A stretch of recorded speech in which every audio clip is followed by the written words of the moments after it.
बिस्मिल्लाहिर्रहमानिर्रहीम। अस्सलाम वालेकुम नाज़रीन, आप यूट्यूब चैनल देख रहे हैं। मैं इमरान खान हूँ। सबसे पहले एक ख़बर जो पूरे खित्ते के लिए मुसीबत बनी हुई थी, अमेरिका के अंदर रोला पड़ा हुआ था और सब लोग जानना चाहते थे कि पायलट का क्या बनेगा।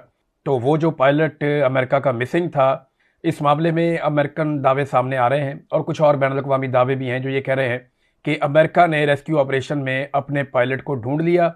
ना सिर्फ ढूंढ लिया बल्कि वो अपने पायलट को लेकर निकल गए।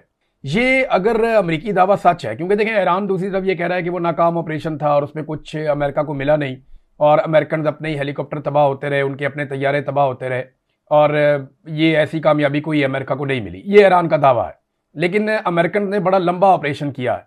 अगर ये ऑपरेशन कामयाब हुआ है तो ये एक तारीखी नौइयत का ऑपरेशन था कि ईरान के बीच में एक अपने पायलट को ढूंढने के लिए अमेरिकन एयरफोर्स ने, उसके मरीन्स ने, उसके कमांडोज ने बड़ा शानदार एक ऑपरेशन किया है। फ्यूचर में आप देखिएगा इसके ऊपर हॉलीवुड की फिल्में बनेगी। वजह यह है कि अमेरिकन अपनी प्रोजेक्शन करते हैं अपनी मिलिट्री की और इस किस्म के ऑपरेशंस की, जैसा कि उनकी बहुत सारी मूवीज हैं। ब्लैक हॉक डाउन एक उनका एक इंसिडेंट है, उसके ऊपर उन्होंने मूवी बनाई। बहुत सारे और वाकयात पे अमेरिकन अपनी मूवीज बनाते रहते हैं। उसामा बिन लादेन के साथ जैसे हुआ, उसके ऊपर पूरी डॉक्यूमेंट्री बनाई गई। तो पाकिस्तान के अंदर भी इन्होंने एक ऑपरेशन किया था अमेरिकन ने, डीप इनसाइड पाकिस्तान, ये काकूल मिलिट्री एकेडमी के करीब एबटाबाद में।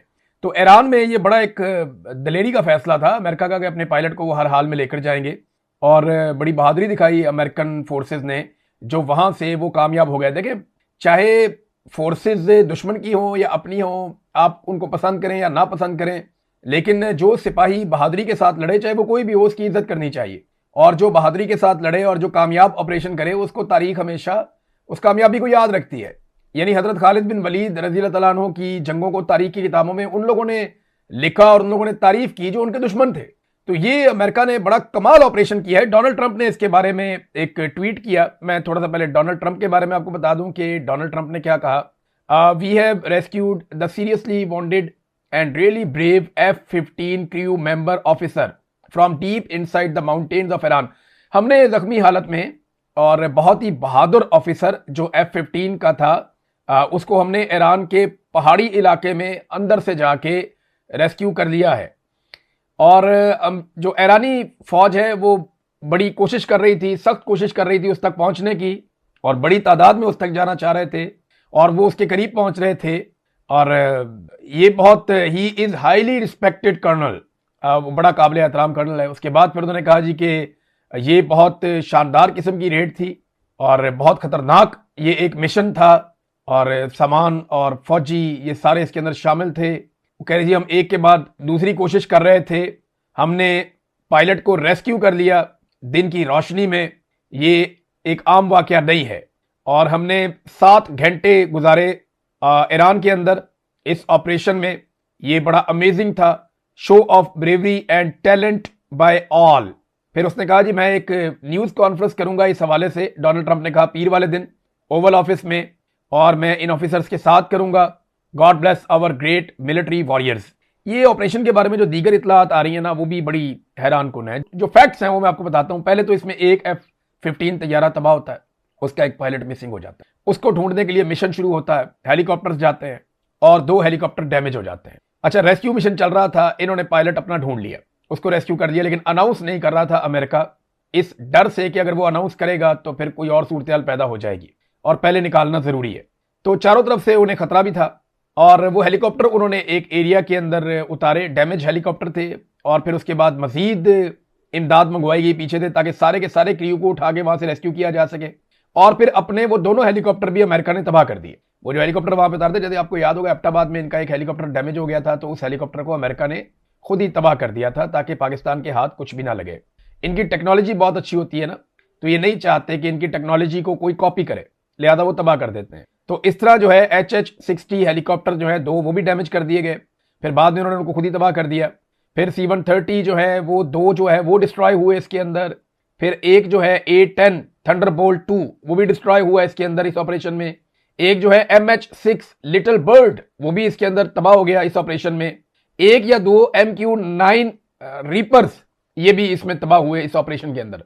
एक खौफनाक ऑपरेशन था, लेकिन अमेरिका को कामयाबी मिली है मुबैना तौर पे। तो देखते हैं कि डोनाल्ड ट्रंप किस किस्म की अनाउंसमेंट करते हैं अपने साथ बिठा कर। यहाँ जो ऑपरेशन के अंदर शामिल लोग थे या उनको जो लीड कर रहे थे लोग, कमांड रूम से, वो जो भी डोनाल्ड ट्रंप के साथ बैठेंगे, पीर वाले दिन डोनाल्ड ट्रंप उनके साथ बैठेगा। पॉलिटिकल फायदा होगा डोनाल्ड ट्रंप को, क्योंकि अब वो बड़े हमले का ऐलान भी करने वाला है। डोनाल्ड ट्रंप ने कल एक धमकी दी थी, आपको याद होगा, मैंने आपको वो धमकी पढ़ के सुनाई थी कि 48 घंटे बाकी रह गए हैं, जहन्नुम के दरवाजे खोल देंगे और ये करेंगे वो करेंगे। ईरान ने भी वैसी ही धमकी दी थी। लेकिन अब डोनाल्ड ट्रंप ने कहा कि ईस्टर संडे के बाद मंगल का दिन, यानी आज एतवार है, आप वीडियो देख रहे हैं, परसों यानी मंगल वाले दिन वो ये कह रहे हैं कि ईरान में पावर प्लांट डे और ब्रिज डे होगा।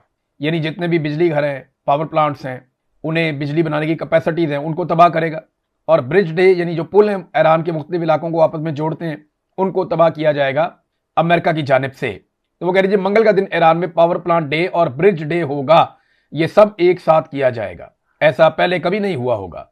ए पागल बुज़दिलो, यानी ईरान को उन्होंने मुखातिब करते हुए ना डोनाल्ड ट्रंप ने अपने ट्वीट में गंदी गालियां दी हैं और बड़ी घटिया लैंग्वेज इस्तेमाल की है। जैसे कोई आदमी बहुत फ्रस्ट्रेट नहीं हो जाता, वो गालियां देना शुरू कर देता, उसका बस नहीं चलता। तो डोनाल्ड ट्रंप ने गालियां दी हैं और वो मैं पढ़ के भी नहीं सुना सकता, लेकिन मैं आपको उसको बहुत नरम अल्फाज में बता रहा हूं कि ए पागल बुज़दिलो, इस मनहूस आबनाए हरमज को खोल दो या फिर तुम जहन्नुम में रहोगे, बस देखते जाओ। तारीफ अल्लाह के लिए, इसको उसने अल्लाह का वर्ड यूज किया, अल्हम्दुलिल्लाह इसका मतलब है। तो गंदी गालियां इस्तेमाल की हैं डोनाल्ड ट्रंप ने इसी ट्वीट के अंदर, और इख्तिताम में अल्लाह का शुक्र भी अदा कर दिया है। तो अब देखते हैं कि डोनाल्ड ट्रंप कितने जहन्नुम के दरवाजे खोलता है और उसके बदले में ईरान क्या करता है। पाकिस्तान के लिए नाजरीन, यूएई की जानिब से मुश्किलात वाकई बहुत बढ़ना शुरू हो गई। हमारे 2 मिलियन से ज्यादा लोग यूएई में रहते हैं, ये बहुत बड़ी तादाद है पाकिस्तानियों की। पाकिस्तान से बाहर जिस मुल्क में सबसे ज्यादा रहते हैं वो है सऊदी अरब, जहां सबसे ज्यादा काम करने जाते हैं। फिर उसके बाद यूएई है, फिर बाकी ममालिक हैं। यूरोप में बहुत बड़ी तादाद में रहते हैं, बरतानिया में बड़ी तादाद है पाकिस्तानियों की। तो यूएई ने पीएसएल से अपने खिलाड़ी वापस बुलवा लिए। ये बड़ा एक्सट्रीम स्टेप होता है कि आप अपने खिलाड़ियों को कहें वापस आ जाओ, इस मुल्क में आपने नहीं रुकना। ये रिपोर्ट हो रहा है मीडिया के ऊपर, तस्दीक इसकी यूएई की गवर्नमेंट कर सकती है या पाकिस्तानी गवर्नमेंट कर सकती है। लेकिन खबर यह दी गई कि यूएई ने पाकिस्तान सुपर लीग से अपने खिलाड़ी वापस बुला लिए और बहुत सारे लोग यूएई से वीडियोस बना बना कर ये बता रहे हैं और अपने अजीज़ो अकारब को टेलीफोन करके ये बता रहे हैं कि हमें यूएई की गवर्नमेंट डिपोर्ट करने जा रही है। पाकिस्तानियों की एक बड़ी तादाद को यूएई डिपोर्ट करने का भी इरादा रखता है। इसको एक प्रेशर टूल के तौर पे इस्तेमाल किया जाता है कि आपके लोग हमारे मुल्क में रहते हैं, हम इन्हें यहां से निकाल देंगे। तो अब देखते ही है कि यूएई कितने लोगों को निकाल सकता है। पाकिस्तानियों का बेशुमार पैसा, बहुत सारी जायदादें, बहुत सारा कुछ है यूएई के अंदर। तो पाकिस्तान की गवर्नमेंट को यूएई को अब धमकी लगानी चाहिए अगर ये है तो। देखें ना, अगर तो पाकिस्तानियों का मालो दौलत वो छीन लें, पाकिस्तानियों की सारी चीजें वो अपने कंट्रोल में कर लें, वो बादशाह है वहां पे, और पाकिस्तानियों को निकलो यहां से, तो फिर पाकिस्तानियों ने जो वहां बेशुमार पैसा लगाया हुआ है वो रिकवर कैसे होगा? वो तो फिर पाकिस्तानी हुकूमत को आंखें दिखानी पड़ेंगी, उन्हें ये कहना पड़ेगा कि यार आप ये नहीं कर सकते हमारे साथ। हमारे लोग पाकिस्तान से पैसा ले जाकर वहां लगा चुके हैं, बेशुमार इन्वेस्टमेंट यूएई के अंदर हुई है, लोगों ने वहीं पे कमा कमा के वहां प्रॉपर्टीज बनाई है, कारोबार बनाए। आप रातों रात सारा कुछ बंद नहीं कर सकते, ये तो बदमाशी है। अगर बदमाशी पाकिस्तानियों के साथ होगी तो पाकिस्तानी टैक्स तो पाकिस्तान की गवर्नमेंट को देते हैं ना, उन्होंने खुद तो नहीं लड़ना, पाकिस्तानी हुकूमत ने मुकाबला करना है। तो पाकिस्तानी हुकूमत जो है उसको अब कोई इसके ऊपर स्टेप लेना पड़ेगा। ये मामला यहां तक गया कैसे, देखें थोड़े दिन पहले की मैं आपको एक वीडियो है वो दिखाता हूं, ये मैंने निकाली इस मौके के लिए वीडियो। ये वीडियो है जी, यूएई के प्रेसिडेंट फील्ड मार्शल साहब की बेटी की शादी में जो कि आज रात है उसमें शिरकत के लिए ठीक, और वहीं पे वो हमारा जो पुराना एयरपोर्ट था रावलपिंडी में, जो कि अभी एयरफोर्स के पास है, वहां वो लैंड करेंगे और वहां से सीधा army house wedding ceremony attend करेंगे। बेसिक वो इस काम के लिए आ रहे हैं। तो नाजरीन, ये मोहसिन बेग साहब है, ये army chief field marshal Asim Munir के दोस्त के तौर पे इनको पहचानते हैं लोग, सहाफ़ी भी है। और जब आर्मी चीफ बने थे तो इनके साथ एक बड़ी बेतकल्लुफ किस्म की फोटो भी आसिम मुनीर की आई थी। अब ये देखें ना, कितने फख्र से कह रहे हैं बड़े जाती नौयत के ताल्लुकात हैं। अब आसिम मुनीर के जाती नौयत के ताल्लुकात हैं यूएई के बादशाह के साथ, और वो बेटी की शादी में आ रहे हैं, तो इससे पाकिस्तान को क्या मिला? वो तो कह रहे हैं पैसे वापस करो। देखें, यहाँ ममालिक अपने अपने मफादात देखते हैं। पाकिस्तान के जर्नैल हमेशा अपना जाती फायदा देखते हैं, वो पाकिस्तान का फायदा नहीं देखते। आज भी अगर पाकिस्तानी रुकावट ना डालते तो पाकिस्तानी फौज जो है वो ईरान के साथ भी भिड़ जाती, वो लड़ पड़ते ईरान के साथ अरबों के लिए, जहां से पैसा मिलता, डॉलर मिलता, फायदा मिलता, ये वहां चले जाते। लेकिन पाकिस्तानी अवाम ने इतने बड़े पैमाने पर रुकावट डाली है और इनको इस बात का आइडिया भी है कि ये लड़ाई पाकिस्तान को सूट नहीं करती, हमेशा के लिए मुसीबत बन जाएगी पाकिस्तान के अंदर भी और बॉर्डर पे भी। पहले ही पाकिस्तान का कोई बॉर्डर महफूज नहीं है, ये एक और बॉर्डर को खराब करने जा रहे थे। और इस किस्म की बातें मैं नहीं कर रहा, ये वुज़रा कर रहे थे कि जनाब हमें लड़ना पड़ेगा, ईरान बाज रहे, ईरान ये ना करे वो ना करे वरना हम ये कर देंगे। तो ये तो धमकियां लगा रहे थे ओपनली, वो तो पाकिस्तानी कौम ने सामने आकर इनका मुंह बंद किया। और पाकिस्तानी कौम ने और ईरान ने, खास तौर पे ईरान ने बड़े जबरदस्त तरीके से पाकिस्तान को टैकल किया। वो मैंने आपको कल भी बताया था कि एक तीर से दो शिकार, यानी ईरान पाकिस्तान की इतनी तारीफ करता है कि अमेरिका और अरब ममालिक पाकिस्तान से नाराज हो जाते हैं और पाकिस्तान इखलाकी दबाव में आ जाता है कि कैसे अब ईरान के ऊपर अटैक किया जा सकता है या इसके खिलाफ हम कैसे चल सकते हैं। बहरहाल यूएई ने जनाब अपने खिलाड़ी भी वापस बुला लिए, पाकिस्तानी भी वहां से डिपोर्ट हो रहे हैं, तो पाकिस्तानियों के लिए मुश्किलात यूएई के अंदर बढ़ेगी। यही चीज अब सऊदी अरब के साथ भी पाकिस्तान की हो सकती है। देखिए, पाकिस्तान ने सऊदी अरब को यह कहा कि यूएई अगर हमसे पैसे वापस मांग रहा है, आजकल सऊदी अरब और यूएई के बीच में भी सर्द जंग चल रही है, तो पाकिस्तान फायदा उठाएगा। पाकिस्तान सऊदी अरब को कहेगा जनाब आप थोड़े पैसे हमें दे दें, और ये कह भी दिया पाकिस्तान की गवर्नमेंट ने कि आप कुछ पैसे हमें डिपॉजिट कर दें, हम यूएई के पैसे वापस कर देते हैं। लेकिन क्या सऊदी अरब ये करेगा? और अगर ये करेगा तो उसके बदले में पाकिस्तान को क्या करना पड़ेगा? ये है बड़ा सवाल, बहुत बड़ा सवाल है ना। इसका जवाब अभी हमारे पास नहीं है, लेकिन देखते हैं, क्योंकि पाकिस्तान की जो गवर्नमेंट है उसने जो पॉलिसी है वो यही रखी हुई है कि मांगते जाओ इधर से फिर उधर से फिर उधर से, क्योंकि पाकिस्तान में मईशत नहीं चल रही। अगर इमरान खान के दौरे हुकूमत को रजीम चेंज के जरिए से इस तरह जाया ना किया जाता और पाकिस्तान इलेक्शंस के जरिए चलता, चाहे इमरान खान की हुकूमत रहती चाहे किसी और की आ जाती, तो आज पाकिस्तान एक स्टेबल मुल्क होता। पाकिस्तान के ज़र मुबादला के अपने ज़खायर होते, ना कि गैरों का पैसा उसके अंदर रखा हुआ होता। तो पाकिस्तान कुछ ना कुछ करके किसी ना किसी लेवल पे तो पहुंच जाता, और आज इतने मजबूर ना होते, अपनी फॉरेन पॉलिसी को हमने गिरवी ना रखा हुआ होता। जिसकी बात मानते हैं वो कहता है ठीक है। और दूसरी बात यह है कि यूएई ने इतना लंबा अरसा पाकिस्तान के कौमी खजाने में अपने पैसे रखे हैं, उसका शुक्रिया अदा करने की बजाय उसके गले पड़ गए जब वो पैसे वापस मांग रहे हैं। और जब आप गले पड़ेंगे, सोशल मीडिया पे उनकी तस्हीक करेंगे, यूएई वाले बहुत सियाने हैं, उन्हें पता है कि सरकारी अकाउंट्स कौन से हैं और टाउटों के अकाउंट्स कौन से हैं। उन्हें पता है कि उनकी तौहीन करवाई जा रही है सोशल मीडिया के ऊपर, तो इसीलिए अब वो अग्रेसिव हो गए हैं आपके खिलाफ। तो चाइना के साथ भी ये एस्टेब्लिशमेंट पाकिस्तान की यही खेल खेलती है। वही चाइनीज तजदियाकार ने कहा भी है, उसने कहा हमें पता है, हमने चाइना में ये चीजें कंट्रोल की हैं, बड़ी अच्छी तरह जानते हैं कि सरकारें किस अंदाज में अपने ट्रोल्स को इस्तेमाल करती हैं। ये एक चाइनीज तजदियाकार ने कहा जब पाकिस्तानी टाउट्स ने उसके ऊपर अटैक किया। नाज़रीन, डोनाल्ड ट्रंप की धमकी मैंने आपको बताई कि वो ईस्टर संडे के बाद मंगल को बहुत बड़े हमले करने जा रहा है। ईरान ने कहा जी फिर ये खित्ते में रहने के कोई भी काबिल नहीं होगा, यानी अगर आप इस लेवल पे ले जाएंगे लड़ाई को, अगर ताबकारी फैली तो फिर तो कोई भी नहीं रह सकता, और अगर कोई बड़ी जंग हो गई और बहुत बड़ी तबाही हो गई तो पूरे खित्ते में होगी। अमेरिका और इसराइल के सारे मफादात यहां से खत्म हो जाएंगे। ट्रंप के जो दोनों साहबजादे हैं, दो बेटे हैं ट्रंप के, एरिक और ट्रंप जूनियर, वो दोनों खलीजी ममालिक को ड्रोन इंटरसेप्टर्स बेच रहे थे, यानी वो दिफाई साजो सामान में कारोबार भी करते हैं। ट्रंप फैमिली के बहुत सारे कारोबार हैं, ये दिफाई कारोबार भी करते हैं, क्रिप्टो कारोबार भी करते हैं, होटलिंग कारोबार भी करते हैं, प्लाजा, पता नहीं कौन कौन से कारोबार हैं दुनिया के जो ये करते हैं। तो ट्रंप के बेटे जो हैं एरिक और ट्रंप जूनियर, ये खलीजी ममालिक को ड्रोन इंटरसेप्टर्स बेच रहे हैं।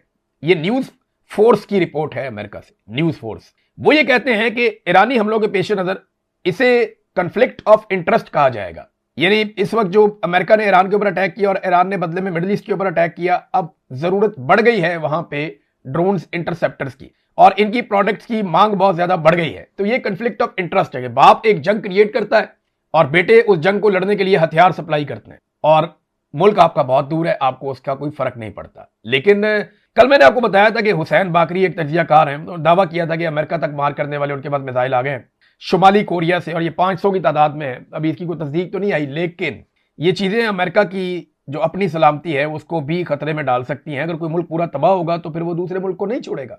इसराइल ने नाज़रीन लबनान के अंदर हमले बहुत तेज कर दिए हैं, अक़वाम मुत्तहिदा के सारे कैमरा सिस्टम और सीसीटीवी तबाह कर दिए हैं ताकि किसी किस्म का नुकसान देखा ना जा सके। अमेरिका ने रिक्वेस्ट की है जितनी भी सैटेलाइट कंपनीज हैं कि आप सैटेलाइट इमेजेस जारी ना करें। वो काम भी वहां पे हो रहा है और वो बहुत शिद्दत के साथ ये कोशिश की जा रही है कि नुकसानात दिखाए ना जा सके जहां पे अमेरिका और इसराइल ना चाहें। बहरहाल लबनान के अंदर बड़े शदीद हमले किए जा रहे हैं, सिविलियंस को निशाना बनाया जा रहा है। इस दौरान अक़वाम मुत्तहिदा के मिशन के लिए काम करने वाले, जो अमन के लिए काम कर रहे थे, इंडोनेशिया के फौजी, वो शहीद हो गए इसराइली हमले में। अब इसमें ना तो इंडोनेशिया के सदर ने और ना ही पाकिस्तान के मुस्तकिल मंदूब जो हैं यूनाइटेड नेशन में, आसिम इफ्तिखार, इन्होंने किसी ने भी इसराइल का नाम नहीं लिया। ना पाकिस्तान ने लिया, ना इंडोनेशिया ने लिया। जिनके फौजी शहीद हुए उन्होंने भी नाम नहीं लिया। और इंडोनेशिया में रोला पड़ा हुआ है अवाम के अंदर, नौजवानों के अंदर, कि हमारे फौजी मार दिए इसराइल ने और आप इसराइल का नाम तक नहीं ले रहे। और यही काम पाकिस्तानी मुस्तकिल मंदूब ने भी किया, उन्होंने भी मुजम्मत तो की गोल मोल, लेकिन इसराइल का नाम नहीं लिया। इसराइल के कौमी सलामती के वजीर ने बड़े फखरिया अंदाज में मीडिया के सामने आकर यह अनाउंस किया है कि हमने सुर्ख रंग के कपड़ों के ऑर्डर दे दिए और ये कपड़े पहनाए जाते हैं इसराइली कानून के मुताबिक जिन्हें फांसी दी जा रही होती है या सजाए मौत दी जा रही होती है। तो उन्होंने कहा जी हमने सुर्ख रंग के कपड़ों के ऑर्डर दे दिए और फांसी घाट जो है वो तामीर किए जा रहे हैं बहुत तेजी से। क्योंकि मैं आपको ये बताऊं कि इसराइल ने कानून पास किया है कि फलस्तीनी कैदियों को फांसी दी जा सकती है, उन्हें कत्ल किया जा सकता है, सजाए मौत दी जा सकती है। उन्होंने अनाउंस कर दिया, दुनिया में रोला पड़ा हुआ है। अब वो ये कहते हैं कि हमने सुर्ख रंग के कपड़ों का भी ऑर्डर दे दिया है और फांसी घाटों की तामीर भी हो रही है, वो कैदी अब रातों को सो नहीं सकेंगे जो हमारे पास है। सवाल ये पैदा होता है कि पाकिस्तान ने इस पे क्या किया। पाकिस्तान तो गया था बोर्ड ऑफ पीस में कि इसराइल को जुल्म करने से रोकेगा, लेकिन पाकिस्तान तो जुल्म का हिस्सा बन गया। ये अफसोस की बात है और मैं इसलिए कह रहा हूं कि बिलवास्ता हिस्सा बन गया कि बोर्ड ऑफ पीस में आप नेतन्याहू के साथ बैठे हुए हैं। जब से आप बोर्ड ऑफ पीस में गए तब से पीस आ ही नहीं रहा। अमन बोर्ड का पाकिस्तान हिस्सा बन गया और अमन ख्वाब बन के रह गया पूरे खित्ते का। भाई पाकिस्तान कब निकलेगा बोर्ड ऑफ पीस में से? बाकी मुमालिक को भी निकल जाना चाहिए कि जनाब जब से आपने ये बोर्ड ऑफ पीस बनाया है, पीस नाम की तो कोई चीज हमने देखी ही नहीं। और अब इसराइल ने जो फलस्तीनियों को फांसी देने का फैसला किया जो माजी में कभी नहीं हो रहा था, अब वो कह रहे हैं हम फांसियां देंगे, इनको कत्ल करेंगे। इसके ऊपर भी पाकिस्तान ने कोई वादे मौकिफ नहीं लिया। पाकिस्तान को बोर्ड ऑफ पीस के अंदर इस मामले को उठाना चाहिए और इसको रुकवाना चाहिए। इसराइली हमले जो अरब ममालिक पे हो रहे हैं, देखिए ना, अरब ममालिक पे ईरान खाली हमले नहीं करता, इसराइल भी हमले करता है ताकि लड़ाई भड़के। उसके ऊपर पाकिस्तान कोई स्टेटमेंट नहीं देता। मैं हैरान हूं कि पाकिस्तानी इतना करीब कैसे आ गए इसराइल के। अमेरिका के करीब तो मैं जानता हूं पाकिस्तान की मिलिट्री एस्टेब्लिशमेंट हमेशा से थी, लेकिन उनको खुश करने के लिए इसराइल के इतना करीब आ जाना ये मुझे बहुत अजीब लगता है। मैं कभी ऐसा माजी में मुझे लगता नहीं था। अच्छा, ईरान के सोर्सेज और उनका मीडिया भी ये क्लेम कर रहा है कि अमली तौर पे यूएई अब इसराइल के साथ मैदान जंग में उतर चुका है और अब कुछ ऐसे हथियार और चीजें इस्तेमाल हो रही हैं जो इसराइल के पास नहीं बल्कि यूएई के पास हैं।